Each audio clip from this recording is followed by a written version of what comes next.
La tierra olvidada. Era un pueblo pequeño, tan pequeño que apenas figuraba en los mapas.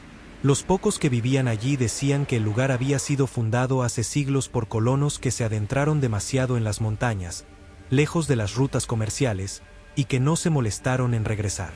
Con el tiempo, el nombre del pueblo, El Encierro, resonaba como una advertencia para los forasteros. Solo los que nacían allí, morían allí.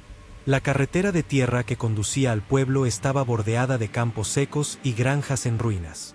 Los bosques se extendían hacia el horizonte, y más allá, se alzaban montañas oscuras y cubiertas de niebla, que según las historias locales, ocultaban cosas mucho peores que animales salvajes. Para Miguel, un joven de ciudad que había pasado toda su vida entre el ruido de las avenidas y las luces artificiales, el lugar resultaba inquietantemente silencioso. Miguel había llegado a El Encierro debido a una herencia inesperada. Un tío lejano, alguien de quien nunca había oído hablar, le había dejado una pequeña propiedad en las afueras del pueblo. Según la carta del abogado, la casa estaba en buen estado, pero había sido abandonada durante años. En un principio, Miguel no tenía intención de aceptarla. Era una locura dejar su vida atrás por una casucha vieja en medio de la nada. Pero la oferta del abogado era tentadora. La propiedad valía una pequeña fortuna, lo suficiente para que pudiera venderla y mudarse a donde quisiera. Llegó un lunes al atardecer. Apenas había cruzado el cartel oxidado que anunciaba la entrada a El Encierro, cuando el cielo se oscureció repentinamente. Las nubes negras se agolparon sobre su cabeza, y en cuestión de minutos, una tormenta feroz cayó sobre el pueblo. Las pocas luces de las casas parpadeaban a través de la cortina de lluvia, y los caminos de tierra comenzaron a transformarse en barrizales. Los neumáticos del coche de Miguel resbalaban, pero siguió avanzando hasta llegar a la vieja casa. Allí estaba, al final de un sendero cubierto de maleza, una casona de 2 plantas, con las ventanas cubiertas de polvo y las paredes recubiertas de musgo. Parecía abandonada durante décadas, aunque la estructura todavía parecía sólida. Miguel salió del coche, agachando la cabeza bajo la lluvia torrencial, y se apresuró hacia la puerta principal. Con la llave que el abogado le había enviado, la abrió con un chasquido seco y entró. El interior estaba oscuro y frío. Los muebles estaban cubiertos con sábanas polvorientas, y el aire olía a humedad. Miguel encendió una lámpara de queroseno que encontró sobre una mesa y observó la habitación. En la penumbra, podía ver un largo pasillo que conducía a lo que parecía ser la cocina. A su izquierda, una escalera de madera que crujía con el viento ascendía hacia el segundo piso. Decidió echar un vistazo rápido antes de que la tormenta empeorara. Aunque la casa parecía abandonada, no se sentía deshabitada. A cada paso, Miguel sentía una presencia, como si algo o alguien lo estuviera observando desde la oscuridad. Subió la escalera lentamente, el crujido de la madera resonando en el silencio. Al llegar al segundo piso, encontró varias habitaciones vacías, sus puertas entreabiertas, como si alguien hubiera salido de allí deprisa y sin cerrar tras de sí. Al final del pasillo, una puerta cerrada llamó su atención. Era diferente del resto, más antigua y robusta, como si hubiera sido colocada mucho antes que las demás. Miguel la empujó suavemente, y la puerta se abrió con un gemido. Dentro, la habitación estaba sorprendentemente intacta, como si el tiempo no hubiera pasado por allí. Una cama grande, cubierta con una colcha de terciopelo rojo, ocupaba el centro de la estancia, y un armario de madera oscura se alzaba en una esquina. Miguel dio un paso dentro, cuando un frío helado lo atravesó. El aire en la habitación era denso, pesado, y el silencio era tan profundo que podía escuchar los latidos de su corazón acelerado. De repente, un golpe seco sonó detrás de él. Se giró rápidamente, pero no vio nada. El pasillo estaba vacío. Sintiendo un escalofrío subir por su columna, decidió bajar las escaleras de nuevo, pero justo cuando daba el primer paso hacia el pasillo, escuchó un susurro. No era el viento ni la madera crujiente, era un susurro claro, como una voz que venía de las paredes mismas. «Sal de aquí», dijo la voz, apenas un murmullo, pero lo suficientemente claro como para que Miguel la escuchara. El terror lo invadió. Bajó las escaleras apresuradamente y salió al porche, donde la tormenta seguía rugiendo con furia. A lo lejos, las luces del pueblo titilaban débilmente. Miguel se giró una última vez hacia la casa, y vio una sombra moverse en una de las ventanas del segundo piso. No sabía si era su imaginación o si realmente había algo ahí, pero en ese momento decidió que la herencia no valía la pena. Subió al coche con las manos temblorosas y arrancó el motor. Sin embargo, los neumáticos patinaban en el barro. El coche no se movía. Afuera, la tormenta arreciaba, y la sensación de ser observado no lo abandonaba. Desde la oscuridad de la casa, algo lo acechaba. Capítulo 2. Los rumores del pueblo. A la mañana siguiente, cuando el sol apenas comenzaba a filtrarse entre las nubes, Miguel decidió caminar hacia el pueblo en busca de ayuda. El encierro era más tétrico a la luz del día. Las casas, la mayoría en mal estado, parecían vigilarlo desde sus ventanas vacías. Las calles estaban desiertas, y solo unos pocos perros vagaban por las veredas.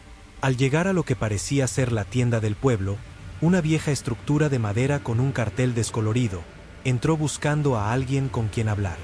Detrás del mostrador estaba una mujer mayor, de rostro arrugado y cabello canoso.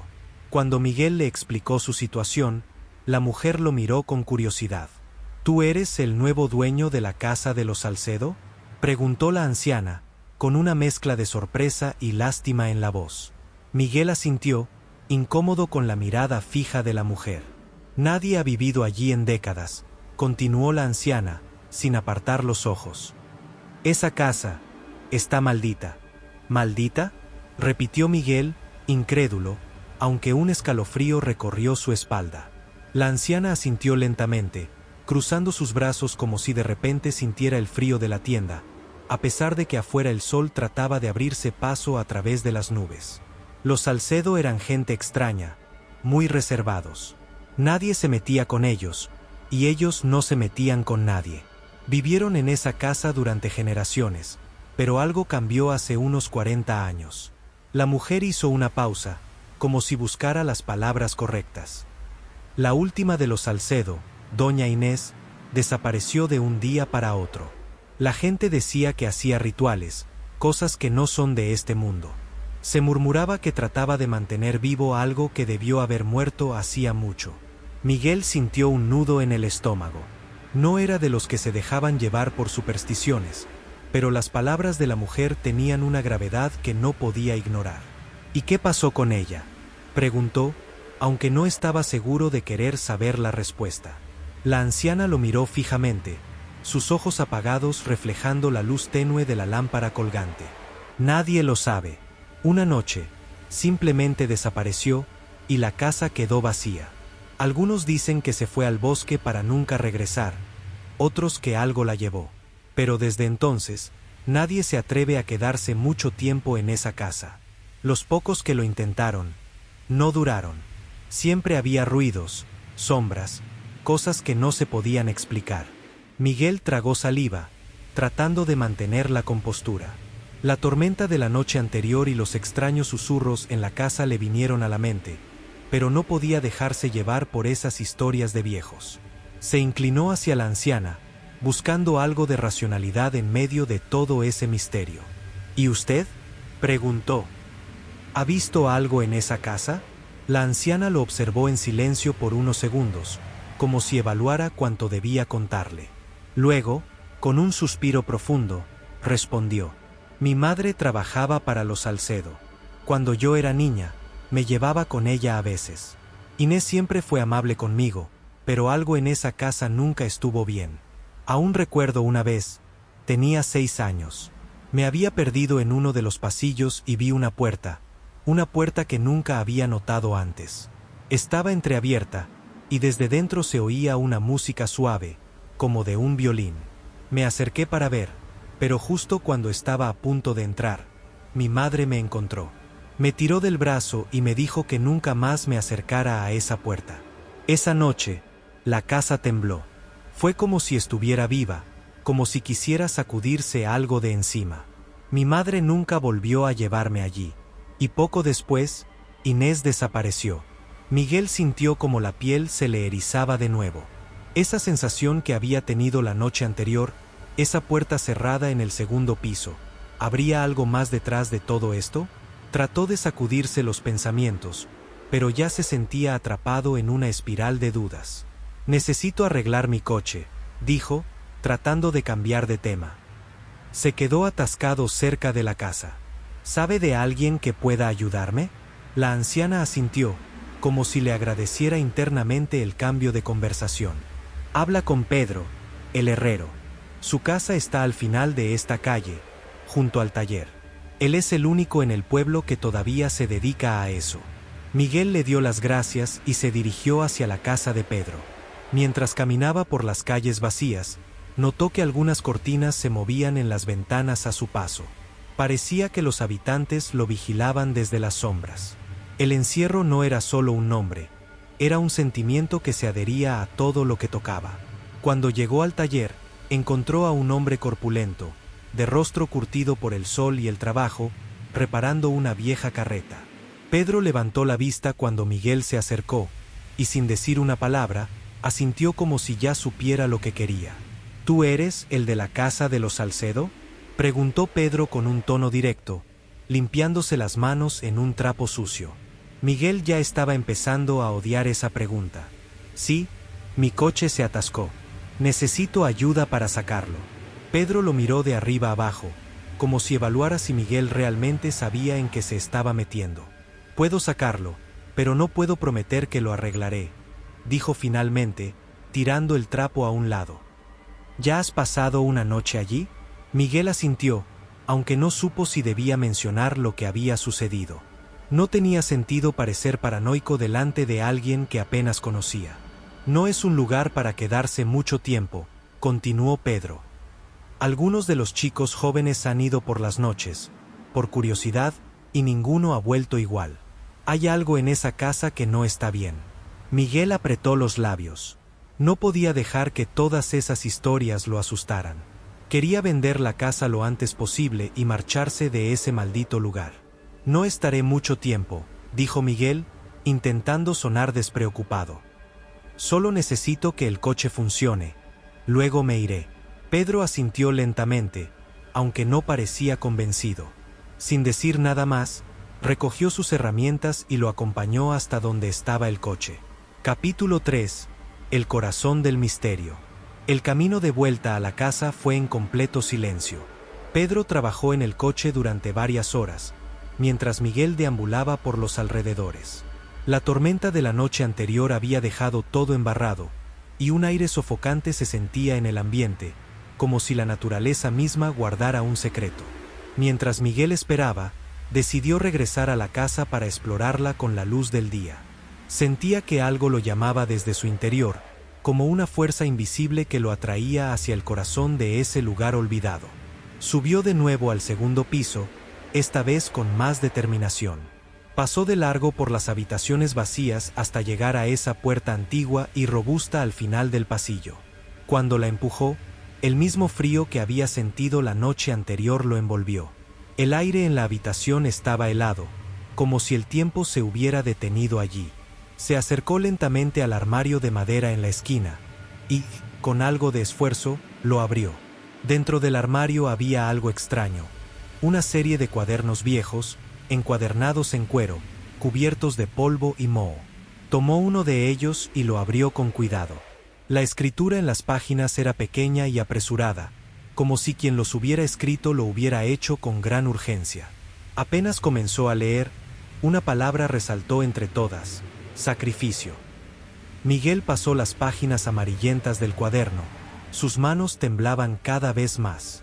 A medida que avanzaba en la lectura, se fue dando cuenta de que esos escritos no eran meras anotaciones personales, sino diarios detallados de alguien que había realizado rituales oscuros en esa misma casa. Las entradas más antiguas hablaban de prácticas arcanas para preservar algo oculto, algo que los Salcedo protegían desde generaciones atrás. El encierro no es solo un nombre, murmuró Miguel, sintiendo que la verdad comenzaba a revelarse ante sus ojos. Una entrada en particular le heló la sangre. Hoy es el día. El corazón ha sido sellado, pero el sacrificio debe continuar. Solo con la sangre de los recién llegados podremos aplacar su hambre. No hay salida para aquellos que entran. No hasta que él despierte y termine lo que comenzó hace siglos. La última página estaba incompleta, pero una frase garabateada a toda prisa se leía claramente: Él sigue aquí. Miguel cerró el cuaderno de golpe, su corazón martilleando en el pecho. No entendía todo con exactitud, pero lo suficiente como para saber que algo terrible había ocurrido en esa casa, y que no estaba solo. Salió de la habitación casi corriendo, pero justo cuando alcanzaba la escalera, un susurro gélido llegó a sus oídos, igual que la noche anterior. No era un eco, era algo vivo, algo que lo llamaba. Miguel. La voz era débil pero clara, y provenía de la casa misma. Ven, baja al sótano. Miguel se detuvo en seco. La puerta del sótano, que no había visto antes, ahora estaba abierta de par en par. Desde la oscuridad que emanaba del hueco, el aire se sentía denso y podrido. Se giró para irse, pero un estruendo sacudió la casa. Las paredes comenzaron a vibrar, como si la estructura entera estuviera viva, resonando con una fuerza oculta. El suelo bajo sus pies se tambaleaba y, sin darse cuenta, dio un paso hacia la escalera del sótano. Cada peldaño que descendía parecía sumergirlo más en una negrura asfixiante. Al fondo, una tenue luz iluminaba una sala subterránea oculta, como si la propia casa lo estuviera guiando hacia su corazón oscuro. Cuando Miguel llegó al final, vio lo que parecía ser un altar antiguo, cubierto de símbolos incomprensibles y con velas consumidas a su alrededor. En el centro, una figura estaba sentada, envuelta en una túnica negra. La figura levantó lentamente la cabeza, y a pesar de la penumbra, Miguel pudo ver su rostro. Era una mujer, aunque su piel era grisácea y arrugada, como si el tiempo hubiera pasado por ella de manera antinatural. Sus ojos, huecos y vacíos, lo miraban fijamente. Inés Salcedo, susurró Miguel, sin poder contenerse. Ella asintió lentamente, una sonrisa torcida formándose en su rostro. «Has venido», dijo la figura, su voz quebrada pero llena de satisfacción. «El último de mi sangre. Tú serás el que lo despierte». Miguel retrocedió, pero antes de que pudiera moverse, las paredes del sótano comenzaron a cerrarse a su alrededor, como si el lugar entero estuviera vivo. La tierra se movía, y las sombras parecían cobrar forma. «No», dijo Miguel, luchando por respirar. «No quiero ser parte de esto». Inés levantó la mano y murmuró algo en un idioma que Miguel no reconoció. De repente, sintió como si una fuerza invisible lo empujara hacia el altar. No podía moverse, sus piernas parecían haberse convertido en plomo. «El encierro debe continuar», susurró Inés. «Él debe despertar, y tú eres el sacrificio final». Miguel sentía su mente nublarse. La presión en su pecho era insoportable. Algo lo estaba drenando, como si la misma casa estuviera alimentándose de su energía. Y entonces, lo vio. Algo oscuro y colosal emergía de las sombras detrás del altar, una criatura que parecía surgir del mismísimo aire, sin forma fija, pero con ojos brillantes que lo atravesaban. La criatura era antigua, mucho más allá de lo que Miguel podía comprender. Su mera presencia deformaba la realidad a su alrededor, distorsionando la luz y el sonido. Él había estado dormido bajo esa casa durante siglos, pero los rituales de los Salcedo lo mantenían a raya, hasta ahora. Con un último grito de desesperación, Miguel sintió que su vida se desvanecía. Pero, en el último momento, algo dentro de él se reveló. No moriría allí. De alguna manera, encontró la fuerza para moverse, aunque fuera solo un paso. Su mente gritaba en dolor, pero su cuerpo respondió. Alargó la mano y, casi sin pensarlo, tomó una de las velas que aún ardía en el altar. La levantó sobre su cabeza y, con un grito de furia, la arrojó hacia las sombras que envolvían a la criatura. El fuego, aunque pequeño, pareció afectarla. La oscuridad retrocedió, y la criatura emitió un sonido ensordecedor, un rugido que resonó en cada rincón de la casa. Inés gritó también, su rostro retorciéndose en agonía. «No, no puedes detenerlo», chilló, pero su cuerpo comenzó a desmoronarse como ceniza al viento. Miguel no esperó más. Con el último resquicio de energía, corrió hacia la salida. La casa vibraba violentamente, y el suelo se agrietaba bajo sus pies, pero no se detuvo hasta que sintió el aire fresco del exterior en su rostro. Justo cuando cruzaba el umbral, la casa se derrumbó tras él con un estruendo sordo, tragándose el sótano y todo lo que contenía en sus profundidades. Miguel cayó de rodillas, jadeando, sintiendo como la vida regresaba lentamente a su cuerpo. La criatura, lo que sea que hubiera sido, estaba contenida, al menos por ahora. Epílogo: el fin del encierro. Los días pasaron, y las ruinas de la casa de los Salcedo quedaron cubiertas de escombros y silencio. El pueblo, como si despertara de un largo sueño, empezó a recobrar algo de vida. Los pocos habitantes de El Encierro notaron el cambio, aunque no sabían a qué atribuirlo. Miguel dejó el pueblo poco después, con la firme promesa de no regresar nunca. Pero en su mente, las sombras de la criatura y los oscuros secretos que había encontrado lo seguirían siempre. Nunca volvió a saber de El Encierro, y se aseguró de que nadie más lo hiciera. Pero en las noches más oscuras, cuando el viento aullaba como un lamento lejano, Miguel sabía que él seguía allí, esperando, en algún lugar bajo la tierra, esperando su próximo sacrificio. Gracias por ver el video. Si te gustó, te invito a suscribirte. También te agradecería si le das like.